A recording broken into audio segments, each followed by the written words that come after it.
Rumah besar itu berdiri di tengah kawasan elit Jakarta Selatan, dengan halaman luas, lampu taman yang tertata rapi, dan suasana yang selalu tampak sunyi. Sunyi bukan karena tidak ada kehidupan, melainkan karena kehidupan di dalamnya berjalan dengan cara yang aneh, teratur, elegan, namun rapuh. Pemilik rumah itu adalah Arini Santosa, perempuan Jawa berusia 34 tahun, cantik, anggun, dan dikenal sebagai pemilik butik mewah yang sukses. Kehidupannya tampak sempurna dari luar. Suami kaya bernama Bram, bisnis berkembang, segala fasilitas lengkap. Namun kesempurnaan itu hanya seperti kaca bening, tampak indah tapi mudah retak. Keretakan itu terasa makin jelas dalam 3 tahun terakhir, sejak Bram lebih sering di luar kota, entah untuk bisnis, entah untuk alasan yang tidak lagi dijelaskan. Arini belajar menelan sunyi sendirian, ditemani bangunan besar yang semakin terasa dingin. Di tengah kehampaan itu, hadir seorang pria yang tidak pernah ia bayangkan akan mengubah segalanya, Raka, sopir pribadinya. Raka berusia 29 tahun, tenang, sopan, pekerja keras. Tubuhnya tegap karena terbiasa mengangkat barang dan memperbaiki kendaraan sendiri. Ia jarang bicara, namun tatapannya selalu jujur, kontras dengan kebohongan yang akhir-akhir ini Arini rasakan dari suaminya. Awalnya hubungan mereka biasa saja, sekadar majikan dan sopir. Namun kebiasaan sehari-hari, membuka pintu mobil, mengantar, menunggu, mendengar keluhan kecil, perlahan menciptakan kedekatan yang tak pernah direncanakan. Pagi itu, Arini baru saja keluar dari butik untuk pergi ke pertemuan dengan pemasok. Hujan turun deras dan Raka dengan cepat memayungi Arini. "Bu, hati-hati, lantainya licin," katanya pelan.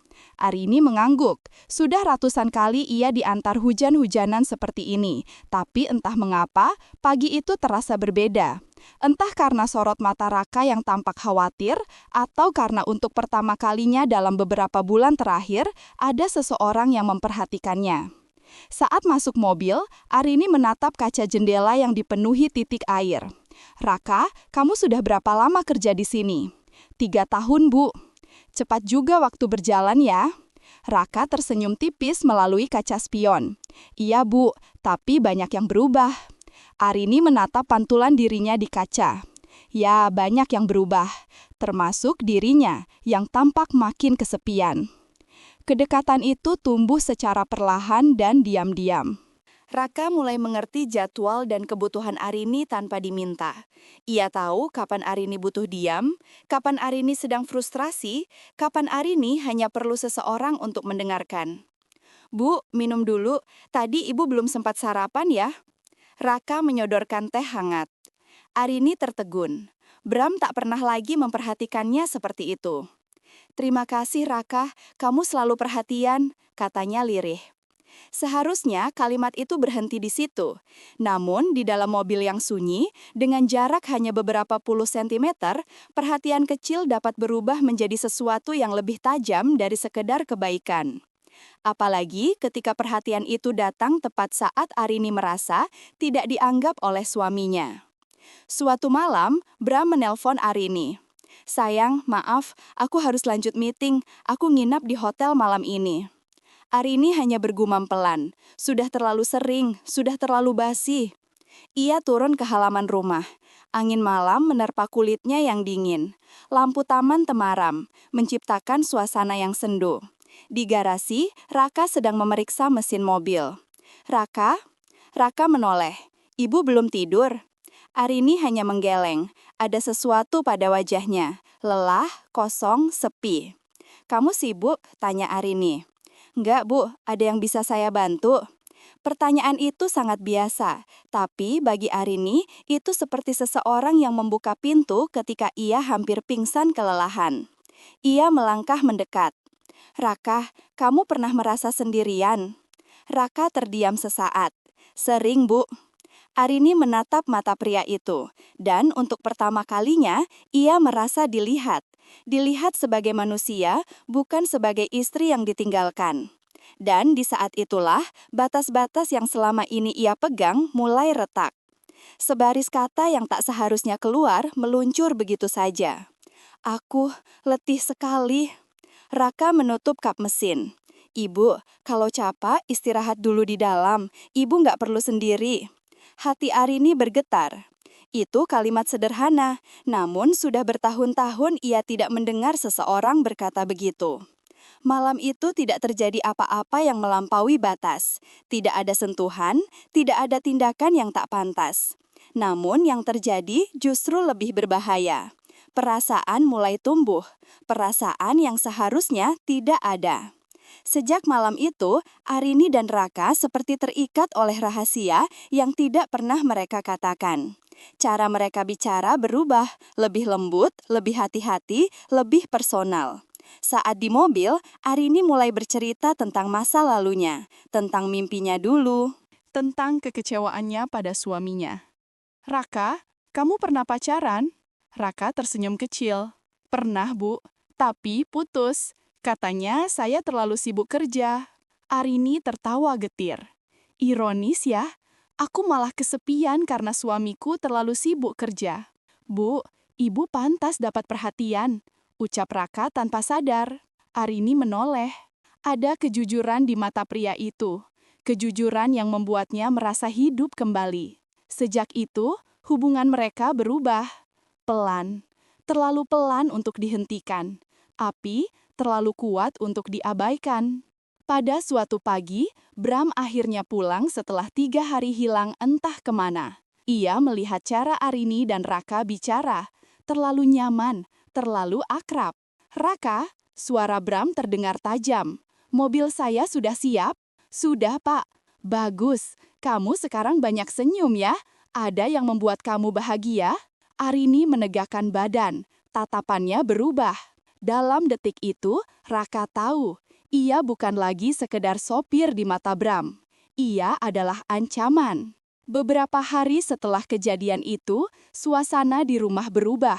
Bram semakin sering mengawasi, pulang lebih awal, dan lebih sering memeriksa kegiatan Arini. Ia tak menyadari bahwa tindakannya justru membuat Arini semakin ingin pergi dari bayangannya. Raka pun ikut merasakan tekanan itu. Saat mengantar Arini ke butik, ia berkata pelan, "Bu, kalau saya bikin ibu atau Pak Bram tidak nyaman, saya minta maaf." Arini menatapnya melalui kaca spion. Ada kesedihan yang tidak bisa ia sembunyikan. "Bukan kamu yang salah, Raka. Situasinya saja yang rumit." Kemudian ia menambahkan lirih, "Tapi jangan menjauh. Aku tidak ingin kehilangan satu-satunya orang yang mau mendengarkan." Raka terdiam, menunduk. Kata-kata itu membuat dadanya terasa sesak. Bagaimana mungkin seorang majikan bisa mengucapkan hal seperti itu? Bagaimana mungkin ia membiarkan dirinya terlibat sejauh ini? Namun rasa khawatir itu kalah oleh sesuatu yang lebih kuat, keinginannya untuk melindungi Arini. Sore itu, hujan turun lagi, seolah cuaca ikut menggambarkan kerumitan hati Arini dan Raka. Mereka baru saja selesai pertemuan bisnis Arini, dan ia tampak letih. Raka memandangnya sejenak, lalu berkata pelan, "Bu, kalau ibu capek, ibu boleh tidur sebentar. Saya pelan-pelan saja bawa mobilnya." Arini mengangguk dan bersandar. Namun alih-alih tidur, ia memperhatikan Raka dari belakang melalui pantulan kaca. Pria itu tenang, fokus, namun sesekali menatap spion untuk memastikan Arini nyaman. Perhatian kecil itu membuat dada Arini terasa hangat, hangat yang berbahaya. Di tengah perjalanan, Arini berkata pelan, "Raka, kamu pernah membayangkan hidupmu nanti seperti apa?" Raka sedikit terkejut dengan pertanyaan itu. "Belum terlalu, Bu. Saya cuma ingin keluarga saya bangga, punya tabungan cukup, hidup sederhana, tapi tenang." Arini tersenyum kecil, kedengarannya damai. "Kalau ibu," tanya Raka hati-hati. Arini menutup mata. "Aku ingin bahagia tanpa harus berpura-pura, tanpa harus takut membuat orang kecewa." Raka menelan ludah. Seperti ada pesan tersirat dalam kata-kata itu, pesan yang membuat batas di antara mereka semakin kabur. Pada suatu malam yang mendung, Bram tiba-tiba memutuskan untuk pulang lebih cepat. Namun rumah tampak sepi. Arini tidak ada. Ia menelepon istrinya namun tidak diangkat. "Raka antar aku pulang," gumam Bram. "Dia harusnya sudah di rumah." Namun ketika Bram mengecek garasi, mobil utama tidak ada, hanya mobil kecil cadangan yang terparkir. Kemana mereka? Matanya menyipit. Pada saat yang sama, Arini dan Raka masih berada di jalan. Hujan turun semakin deras. Arini tidak ingin pulang dulu. Ia bilang ingin mampir sebentar untuk menenangkan pikiran. "Bu, mau kemana?" tanya Raka. "Ke taman kota. Aku butuh udara." Raka sedikit ragu. "Hujan begini, aku nggak apa-apa." Akhirnya Raka menepikan mobil di dekat taman. Arini turun, berdiri di bawah hujan, membiarkan air menetes di wajahnya. Raka refleks turun membawa payung. "Bu, ibu bisa sakit." Arini menatapnya. Air hujan bercampur dengan air mata yang ia sembunyikan. "Aku sudah capek, Raka," katanya dengan suara bergetar. "Capek berpura-pura semuanya baik-baik saja." Raka mendekat, masih memayungi Arini. "Ibu nggak sendirian," katanya pelan. "Kalau ibu butuh tempat untuk bicara atau sekadar diam, saya ada di sini." Arini menatap pria itu lama, tatapan yang menyimpan luka, kelelahan, dan keinginan untuk diperhatikan. Dan di tengah derasnya hujan, pada momen yang tidak direncanakan itu, mereka akhirnya melewati batas yang selama ini mereka pertahankan. Bukan dengan tindakan fisik, tapi dengan sesuatu yang jauh lebih berbahaya. Mereka saling membiarkan hati mereka terbuka. Kecurigaan Bram memuncak. Ketika Arini dan Raka akhirnya pulang, Bram sudah menunggu di ruang tamu. Wajahnya gelap, mantel kerjanya masih ia kenakan. "Dari mana kalian?" Suaranya pelan, namun dingin. Raka menunduk. "Saya mengantar ibu." "Aku bertanya pada istriku." Tatapan Bram menancap pada Arini. Arini menegakkan bahu. "Aku butuh udara, itu saja." Di tengah hujan deras, dengan sopirmu, keheningan menggantung. Detik demi detik terasa panjang dan meresahkan. Arini akhirnya menjawab. Raka hanya melakukan pekerjaannya. Bram tertawa pendek, tawa sinis yang membuat ruangan terasa semakin panas. "Sungguh, atau kamu mulai merasa dia lebih hadir daripada aku?" Arini menatap suaminya. "Jika kamu ingin membahas ini, jangan di depan dia." "Kenapa? Takut aku melihat cara kamu memandangnya?" Raka ingin bicara, namun Arini menggeleng pelan, meminta dia diam. Bram berjalan mendekat, matanya menajam. "Kalian pikir aku bodoh?" Ketegangan itu akhirnya pecah. Dan malam itu menjadi awal dari badai besar yang akan mengubah hidup 3 orang ini selamanya.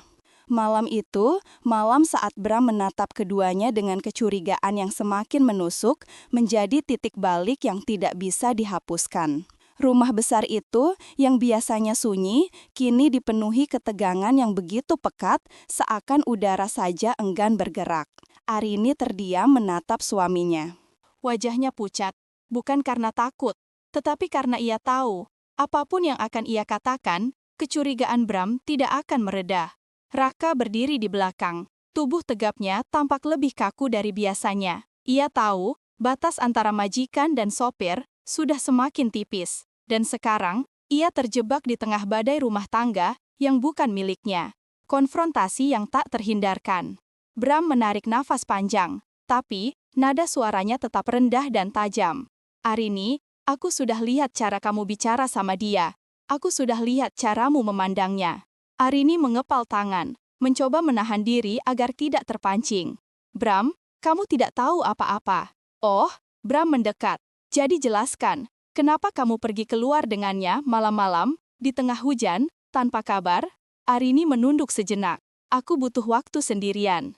"Lalu, kenapa harus dengan dia?" Pertanyaan itu menjadi pukulan yang memecah sedikit harapan Arini untuk menyelamatkan momen itu. Karena Arini akhirnya menatap Bram dengan mata berkaca-kaca. "Kamu tidak pernah ada." Kata-kata itu menghantam seperti petir. Bram terdiam, seolah tak percaya istrinya mengatakannya begitu langsung.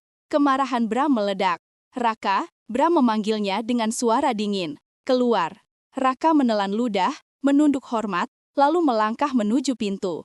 Namun, sebelum ia sempat menyentuh gagang pintu, "Tidak!" Arini bersuara keras.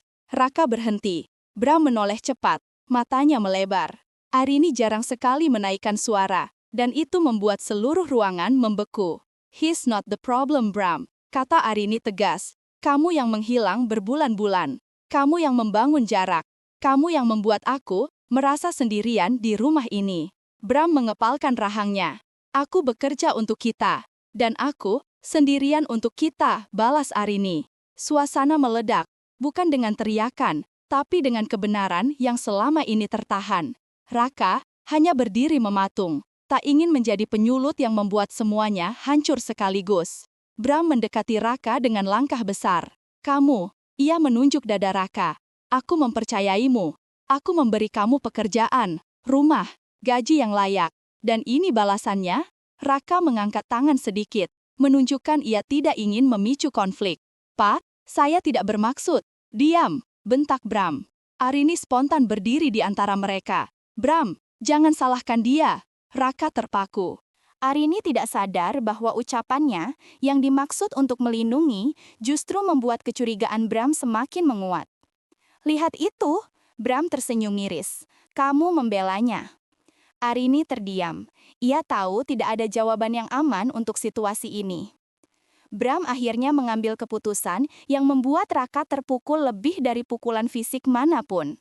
"Mulai besok, kamu tidak kerja di sini lagi." Arini membelalak. "Bram, jangan!" Raka menunduk dalam. "Kalau itu keputusan Bapak, saya mengerti."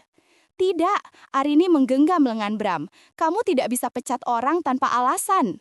Alasannya jelas. Bram menatap Raka tajam. Dia melampaui batas. Arini menggeleng, matanya mulai basah. "Batas itu kamu yang buat, Bram. Kamu yang menjauh duluan." Kata-kata itu membuat Bram terdiam beberapa detik. Detik yang terasa seperti kejatuhan batu besar ke dalam air, memecah keheningan rumah itu. Dia keluar. Bram mengulangi dengan nada dingin, "Sampai aku bilang sebaliknya." Tanpa banyak kata, Raka menuju kamarnya di area belakang rumah untuk mengemasi barangnya. Arini diam-diam mengikutinya, tak peduli Bram memanggil namanya dari ruang tamu. Kamar Raka sederhana, hanya tempat tidur kecil, lemari kayu, dan beberapa barang pribadi. Raka memasukkan baju dengan gerakan kaku, berusaha terlihat tenang meski dadanya terasa berat. "Raka," suara Arini pecah.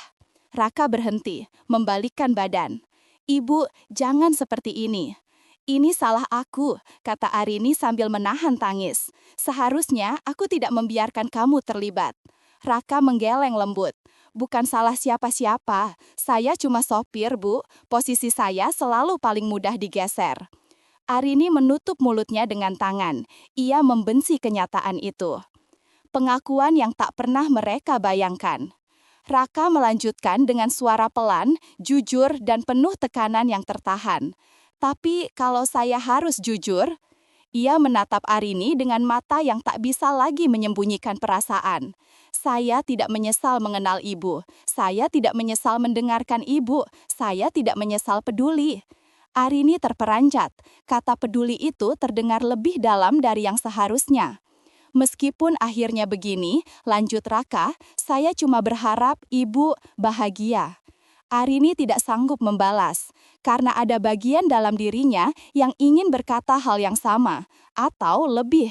Namun, ia tahu kata-kata itu akan menghancurkan semuanya, termasuk Raka. Ia hanya berkata lirih, "Maaf, maafkan aku." Raka mengeleng. "Tidak perlu." Ia menunduk dalam sebagai salam terakhir, lalu memanggul tasnya. Saat melangkah keluar kamar, Arini menahan nafas, seperti ada sesuatu dari dirinya yang ikut pergi bersama Raka malam itu. Kepergian yang tidak sebenarnya usai. Raka keluar dari rumah besar itu untuk terakhir kalinya, atau setidaknya itu yang Bram inginkan. Namun, perasaan manusia bukan pintu yang bisa ditutup dengan perintah. Karena ketika Raka menoleh sebentar ke arah balkon lantai 2, ia melihat Arini berdiri di sana. Silam oleh bayangan lampu, wajahnya tak terlihat, tapi bahunya tampak bergetar. Keduanya sama-sama tahu. Kepergian Raka meninggalkan rumah itu membawa keheningan yang lebih menusuk daripada sebelumnya. Arini berjalan kembali ke kamar dengan langkah lemah. Sementara Bram duduk di ruang tamu dengan wajah tegang, menatap kosong ke arah pintu yang baru saja menutup.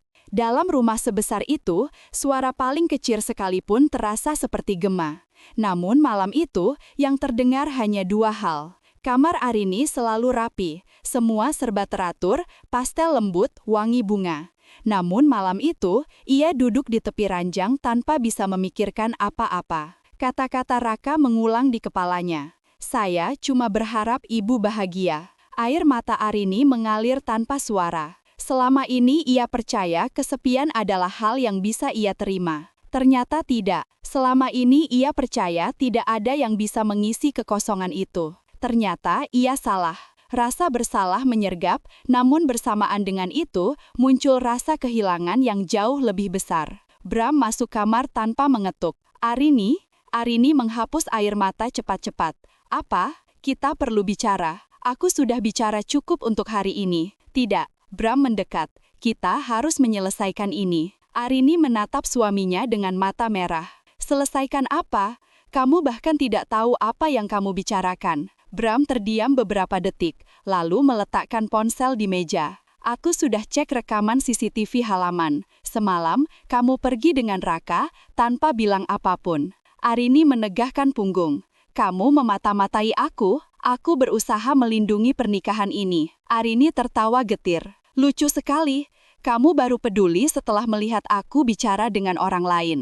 Itu bukan sekadar orang lain, gumam Bram keras. Itu sopirmu. Arini menatap suaminya lama. Dia lebih mengenalku daripada kamu dalam 3 tahun terakhir. Kata-kata itu mengenai sasaran tepat sasaran dan Bram terdiam. Raka mencari tempat berpijak baru. Di rumah kontrakan kecil di kawasan pinggir kota, Raka meletakkan tasnya. Tempat itu sederhana. 1 kamar, dapur kecil, kasur tipis. Tidak ada kemewahan. Tidak ada fasilitas seperti di rumah majikannya. Namun, tempat itu lebih jujur daripada kehidupan yang baru ia tinggalkan. Raka duduk di kasur, menatap langit-langit. Pikirannya berputar, bukan tentang dirinya, tapi tentang Arini. Apakah ia baik-baik saja? Apakah Bram memperlakukannya dengan kasar setelah ia pergi? Apakah Arini menyesal? Ia menggenggam ponsel. Ada keinginan untuk menghubungi Arini, bertanya kabar. Mengatakan ia tidak bisa berhenti memikirkan dia. Namun, ia tahu itu akan memperburuk semuanya. Dengan nafas yang berat, ia meletakkan ponsel kembali. Kerenggangan yang kian melebar. Pagi berikutnya, rumah itu terasa berbeda. Arini turun ke ruang makan. Bram sudah duduk, tetapi suasananya beku. Tidak ada sapaan, tidak ada dialog. Bram akhirnya berkata pelan, Arini, kita harus perbaiki ini. Perbaiki? Arini meletakkan sendok.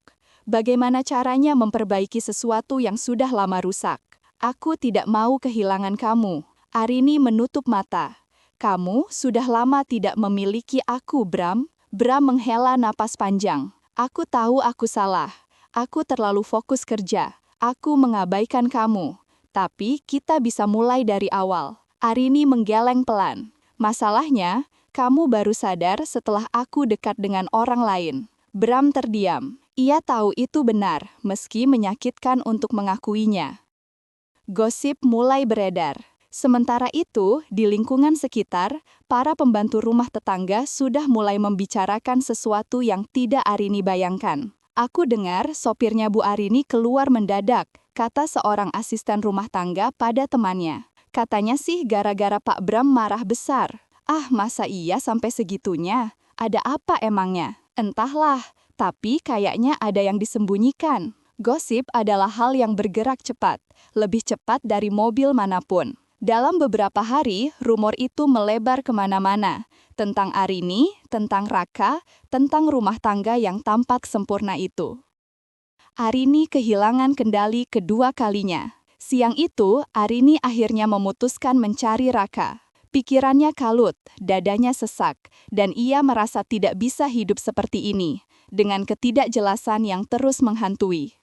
Ia menyuruh sopir cadangan mengantar ke butik, namun setengah perjalanan ia gantikan arah. "Pak, tolong ke area karet. Ada tempat yang ingin saya datangi." Sopir itu bingung, namun menurut. Arini menggenggam ponsel. Ia membuka pesan Raka. Riwayat obrolan mereka hanya berisi hal-hal formal, namun setiap baris terasa seperti jejak yang kini menyakitkan. Ia tidak tahu alamat baru Raka.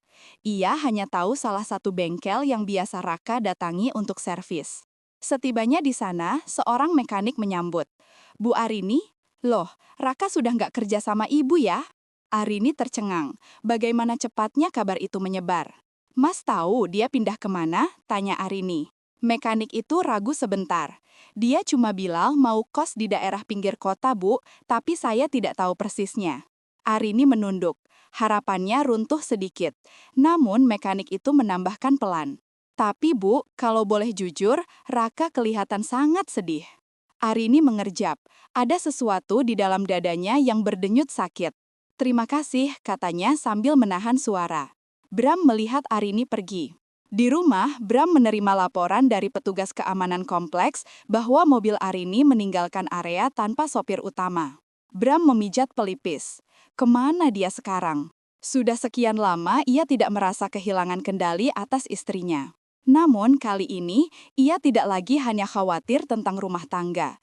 Ia khawatir kehilangan Arini sepenuhnya. Pertemuan tak terduga. Ketika sore mulai turun, Arini masih berada di dalam mobil hendak kembali pulang. Namun matanya menangkap sesuatu. Di halte pinggir jalan, seorang pria yang sangat ia kenal sedang duduk, membawa helm dan tas kecil. Raka. Arini mengerem mendadak dan membuka pintu sebelum mobil berhenti sempurna. "Raka!" Raka menoleh. Matanya langsung membesar saat melihat Arini berlari kecil ke arahnya. "Bu, kenapa ibu di sini?" Arini terengah pelan, mencoba menahan emosinya. "Aku mencari kamu." Raka membeku. Dalam hati, ia sudah mencoba menyiapkan diri untuk kemungkinan ini, tapi ternyata ia tetap tidak siap. "Kenapa?" Suaranya nyaris berbisik. Arini menatap mata Raka lama sekali, seakan segala perasaan yang ia tahan ingin pecah. "Karena aku tidak bisa berpura-pura semuanya baik-baik saja setelah kamu pergi." Raka menelan ludah. "Bu, ini berbahaya." "Aku tahu." Arini menggeleng, air mata mulai menggenang. "Tapi, lebih berbahaya lagi kalau aku pura-pura tidak merasa apa-apa." Raka kehilangan kata-kata. Dan saat mereka berdiri, hanya beberapa langkah dari satu sama lain, di halte kecil yang tak pernah mereka bayangkan akan menjadi saksi, mobil hitam berhenti di seberang jalan. Pintu terbuka, dan Bram keluar, wajahnya penuh badai.